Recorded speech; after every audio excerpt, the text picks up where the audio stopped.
Guys welcome back to my new blog. तो आज खेतर फरवा घूमने के लिए आ गए हैं हमें खेतर में कपा वायो है आधे में पानी वाळेलू है। तो ब्लॉग बने आप चलो बताओ तुम आज 5 लगभग 5 ब्लॉग है आप 10 ब्लॉग पूरा थवा आया है। पास चैलेंज मोटी लईए कि ना लईए विचार चलो मित्रों कोई चोरो चोचनो कोर्स जेने खरीद्यो હોય એ પણ જણાવજો કે કેવો હોય તો આપણે ખરીદવાનો હોય બ્લોગ બનાવવા માટે કારણ કે સારો હોય તો ખરીદવા જોવો હોય સૌરભ જોશી પોતાની લાઈફસ્ટાઈલ આપણને જણાવે એટલે સારું છે જે નાના ટ્યુટરને સપોર્ટ કરે। તો મિત્રો આપણે આ જોઈ લો કપા આવી ગયો છે બાબા તમને કપા હોય તો જોઈ લો મિત્રો આ પૂરેપૂરા ખેતરમાં કપા વાવેલો હે આ જોઈ લો એક આ તો તમે જે ઉગેલો હોય ને તો બતાવું આ તો જે દેખા ઉગેલો છે બાબા દેખાય જોઈ લો આ કપા ઉગેલો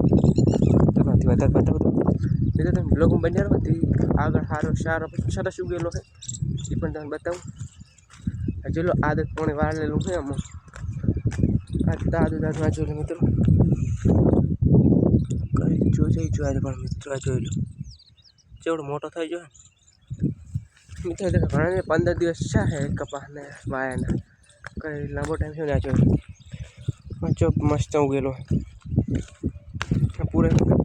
મિત્રો કેવો થાય કપાસ એ પણ કોમેન્ટમાં જણાવજો ચેનલ સબસ્ક્રાઈબ કરવાનું ના ભૂલતા। આ જોઈ લો પૂરેપૂરા કપાસ હે વાવેલો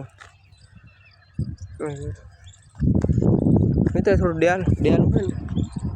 નહીં ઉગ્યો પણ 10-15 દિવસ કમ્પ્લીટ ઉગી જશે। આ જોઈ લો ત્યાં જોઈ લો કેટલો કેવડો મોટો બધો કપા હે આ જોઈ લો આ પહેલો મિત્રો પૂરેપૂરો વાવેલો છે કપા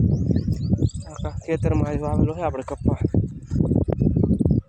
જોઈ લો આ બાઉન્ડ્રી છે એટલા સુધી આપણું ખેતર છે અને આમ કા જે હુક્કું દેખાય ને એટલા સુધી આપણું જ ખેતર છે। તો આજના વ્લોગમાં આટલો મળશે બીજા નવા વ્લોગમાં।